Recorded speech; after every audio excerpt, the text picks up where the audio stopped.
Hey everybody, it is Saturday morning and I have a goal to drive this car out of the garage by Sunday. I want to take it on the road with all the suspension, frame, and steering components replaced, and I'm gonna do it. Watch me work. So lower control arm setups are costing upwards of $500 on these cars. So I have to opt to removing the control arm bushings and the ball joint on these lower control arms, just so I can get fresh rubber and fresh suspension in there. So taking a look at the passenger side, I've gotten them removed. 1, 2, and 3 are removed.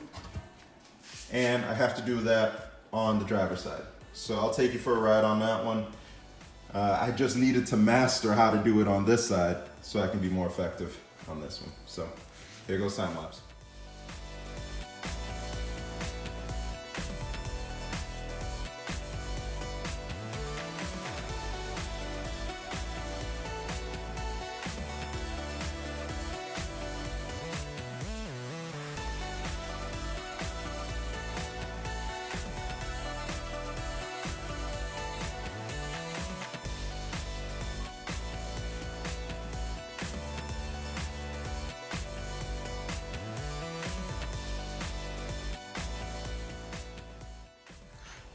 All right, so here are most of the front suspension parts that need to go on the Buick. We have upper control arms. We've got the lower control arms that I'm putting bushings into now. We've got stabilizer bar end links, ball joints, control arm bushings, bump stops, inner and outer tie rod ends. I don't know what the heck this is, that intermediate shaft for the steering. We've got idler arms. It's just a bunch of stuff and it all needs to go on. I think I even got a trans mount over there. But in any case, all of that has to get ready to go on the Buick. So let me get this organized and we will get these ball joints and control arm bushings in because we have to reuse the lowers. All right, so here is a close-up of the before and after. You're seeing ball joints, bushings, and bump stops for the lower control arms. And thanks to Rock Auto, we have new parts here. So new bump stops, these are what they're supposed to look like. Control arm bushings, ball joints, pins and greasing points, all of that. So get rid of the old stuff. We'll get the new stuff right here where it belongs. All right, so before I get too deep on the other side, I'm going to focus my attention right here. And as you can see, I've taken care of the motor mount too. So what I did was, you can see one bolt right there, one bolt right there. And there's a slip bolt that goes through the upper and lower sections right here. Once you remove those 3 bolts, you can slip this out toward you right here. It's not necessary to remove the entire front suspension to access the mount, but it's very easy to. And while I had that out, I just unbolted the 3 bolts that are coming in through here. You can see 1 bolt right there, and then 2 more here and here and there. And once you do that, you can get the bottom bracket out. It's not necessary. So like I said, if you're just after the mount, just 1 bolt, 2 bolt, and then the through bolt right here, and you can slip this out. What I did was I put a little bit of a lift on the motor using that wood block and this jack, and that gave me enough room to kind of just apply a little bit of push to this engine on this side, let it apply more weight on the other side, and then you can slip this out real nice and easy. It'll likely be a little bit more difficult on the other side because we have steering linkage and all of that in the way, but it's just a really easy way to get this out while you're working on other stuff. So I've put some rust treatment on this entire side, even through there as well. So we're in a really good place. I haven't coated the frame repair section yet, but what I want to do right now that I have the mount replaced and we're getting to a point where we can put this back together, I am going to put the upper and lower control arms, put the spindle on, and just get this side more buttoned up than it currently is. So this is my lower control arm for the passenger side. We have new control arm bushings in, ball joint in, lower bump stop is in, and everything has been coated.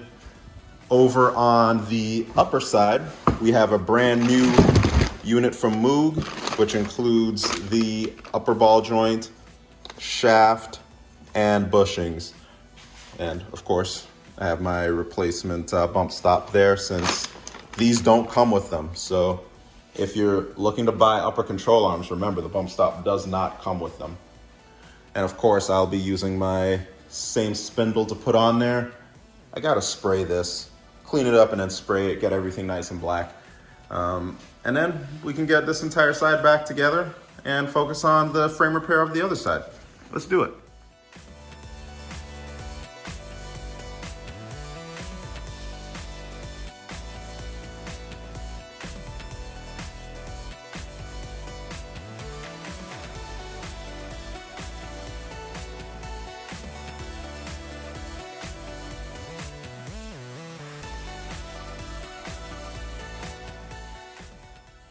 Before I get too far into the lower and upper control arms, I want to show you what I'm doing with my shocks and springs.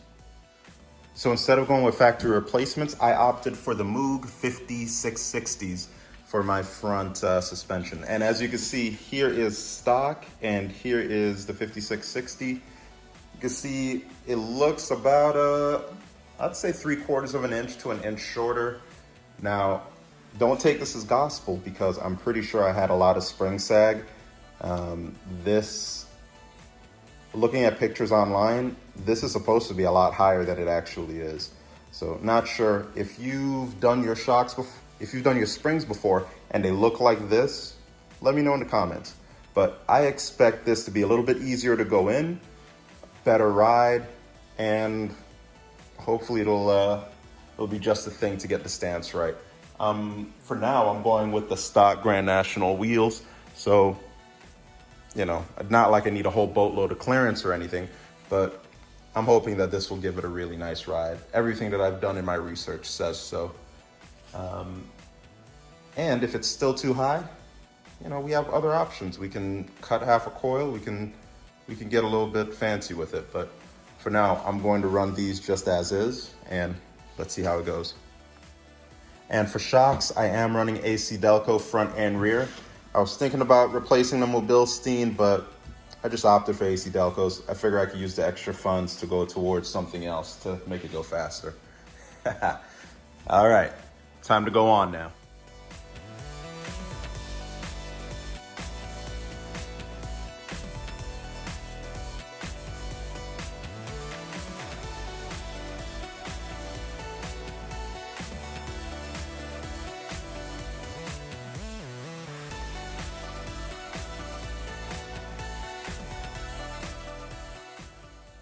All right, so we have brakes on, we have shocks, upper, lower control arms in with all the ball joints and stuff, bump stops, all of that.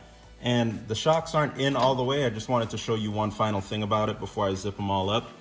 At the top, you'll see this little indent where you can put a 1/4 inch, in this case. Just put that right here. And then you can take a 13mm wrench and tighten down this.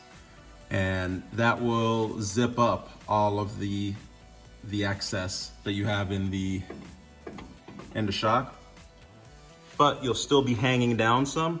So what you can do is you can apply pressure right here to get it close enough to the underside of the control arm, so you can tighten them up. You can also put a shock on the, you can also put a you know, like a bottle jack or something on there just to push it up for you if you can't get to it, because it is kind of awkward. But that's my final recommending piece on this. But once all of that is done, we can turn our attention to the other side. All right, now I'm turning my attention over to the passenger side. The driver's side. With the passenger side done now, I can turn my attention to the driver's side. And we've got coil spring, shocks, driver engine mount. This is probably the bad one. We've got lower control arm, spindle, upper control arm. I've got my bump stop in there already. Just got the grease fitting here. Everything we need to get that back in, and let's do it. Before I do that, I do need to tackle this frame. So this is what needs to come out on the driver's side. We have this maybe like foot long piece that I've marked out. I'm going to cut along the seam here, maybe a little bit wider so we have what we need and then some. Along here, I'm just going to cut along the bend, and we'll have this piece out. Additionally, I'll need to cut out the support that's in here. If you look closely, you'll see that this hole, it has a wall on the side of it. And I need to get that out because it's rusted on the frame piece. So I'll get this out as well as this piece, weld both in, and we'll be on. One thing YouTubers don't show is when you have to do frame repair on your camera stand. So I have a propensity to step on these things all the damn time because there's not a lot of room in the shop, but cracked it, and now I'm gonna try to weld it back.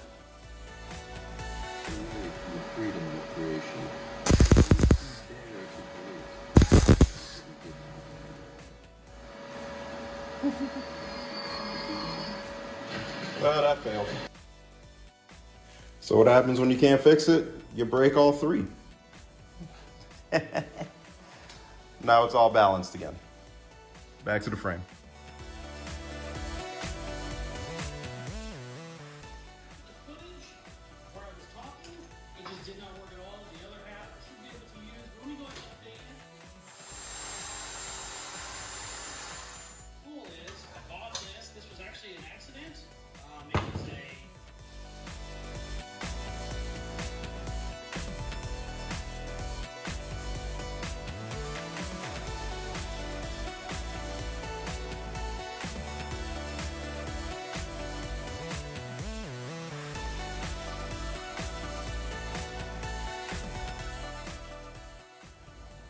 All right, so I've gotten the replacement piece cleaned up, and just take a look. This is what we got out of the car. This was the remaining piece that was left after rust and everything took a toll on the bottom piece.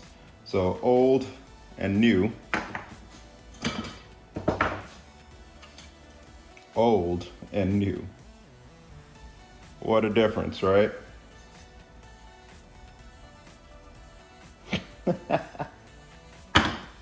Alright, so now we got that old stuff out of the way. Let's finish cleaning this up and we'll get it welded back in.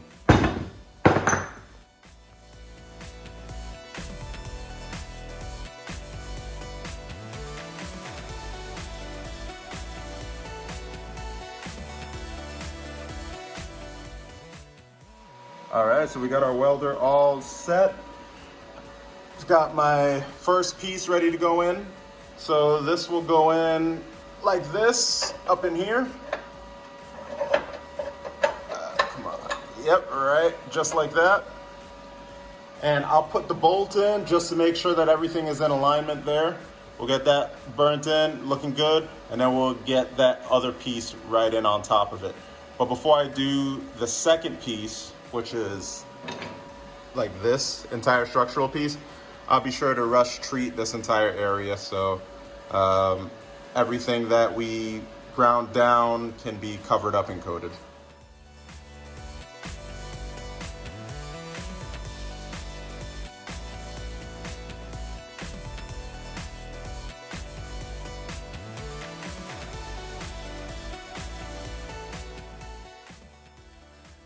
All right, so turning my attention to the driver's side, I'm gonna start on this this motor mount. Like I said earlier, there's that through bolt and then two bolts that go up toward the engine over on that side. You can kind of see one of them. It's all hidden behind the fuel lines. I can't get a really good angle at this, so you're just gonna have to watch behind me. But I'll try to take that bracket off too that's bolted to the frame. this bad boy right here, just so I can clean it up like the other side. Here goes.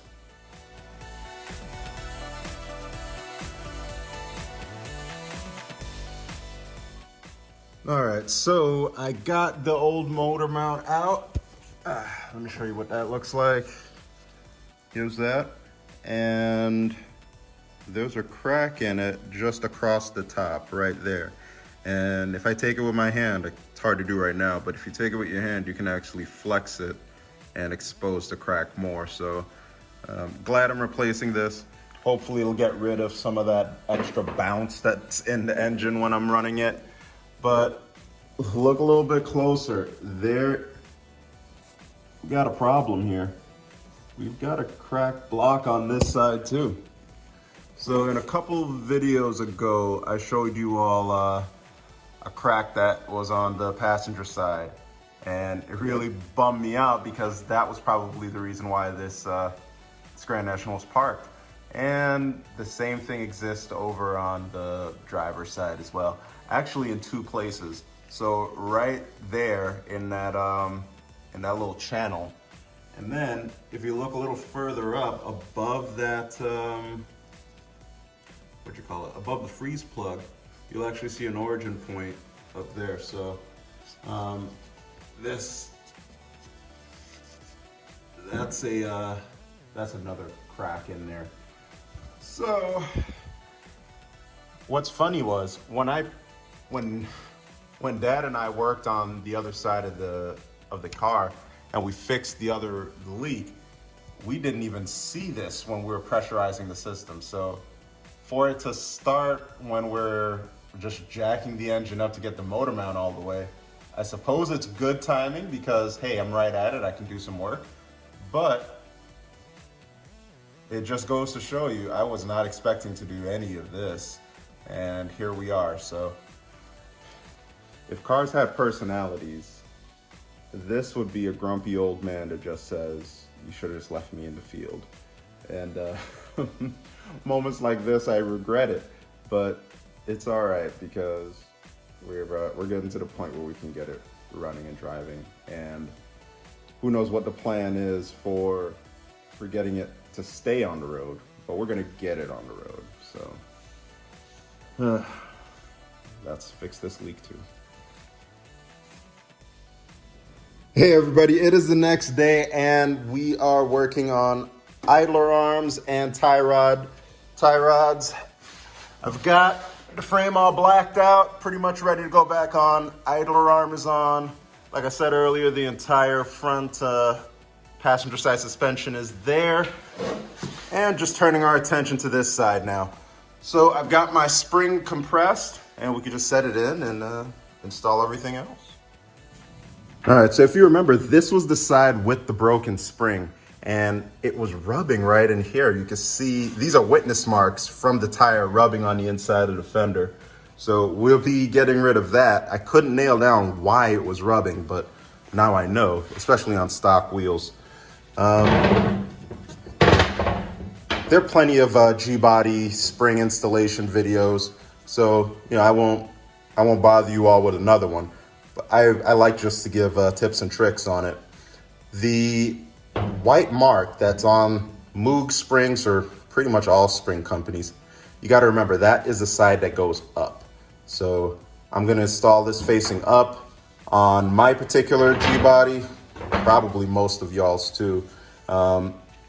The cut of the top of the spring goes toward us. So it's likely going to go like this, and I've lined up, some of these additional marks up in here on that spring hat. So we'll just install it and then go from there. Everything is looking pretty good on this side. The steering gear is lined up, and I've gotten the bolts started. I got to find a third one because if you remember, that was the one that broke off. It was pretty rusted, so it was barely holding on. This is probably about half the thickness of the bolt, so the rust just decayed the rest of it away. But 2 should be more than enough to keep it on the road, but like I said, I'll look into a replacement shortly. Hopefully I can find some sway bar end link brackets. I gotta order some. As much as I've been rushing to get this job done, I forgot that Rock Auto didn't have it, so I may be looking elsewhere, maybe G-Body Auto Parts. But anyway, let's get this installed.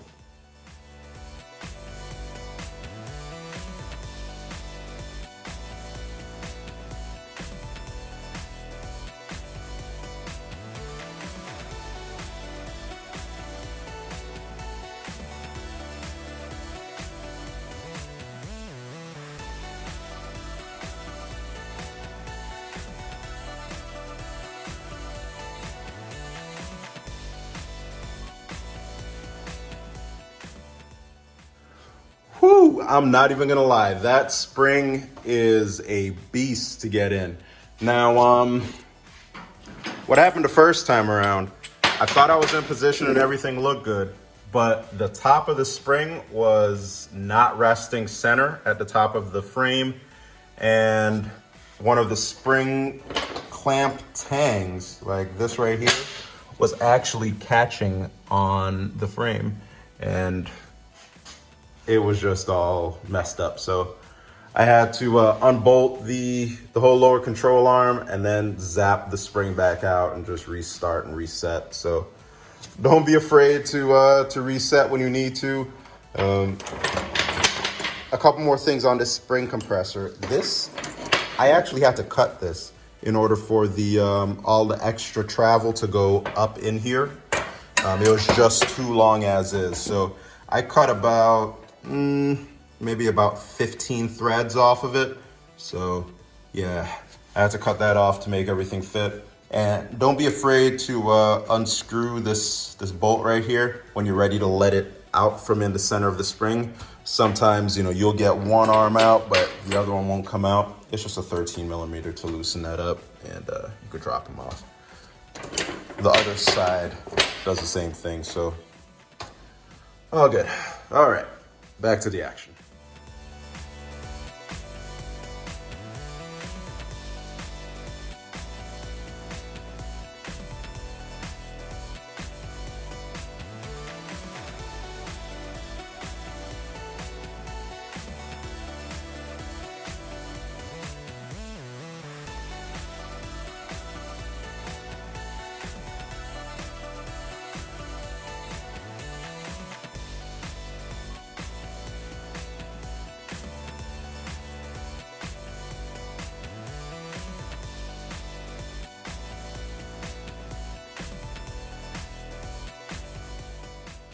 All right, so the entire front suspension and steering is all done.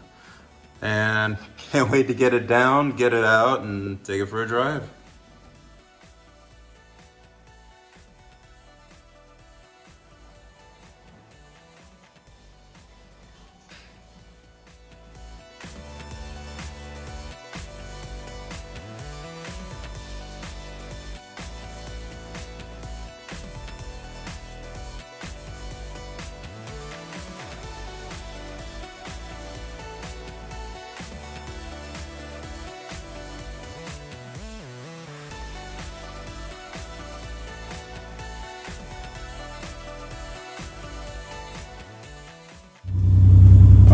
So this is the first test drive with everything back together.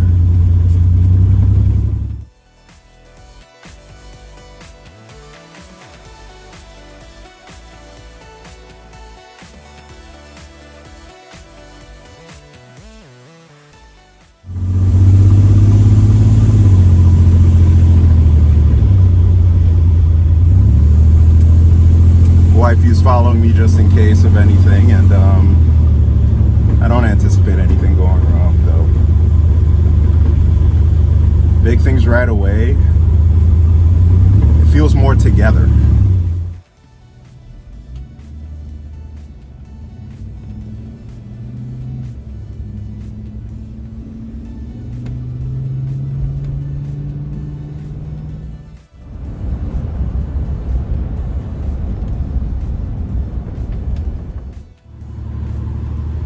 big things I've noticed so far is just how smooth the overall ride is.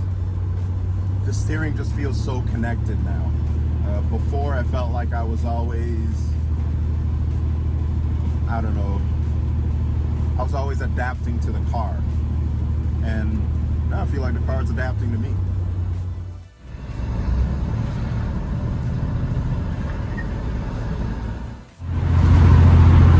Oh no, it's doing really well.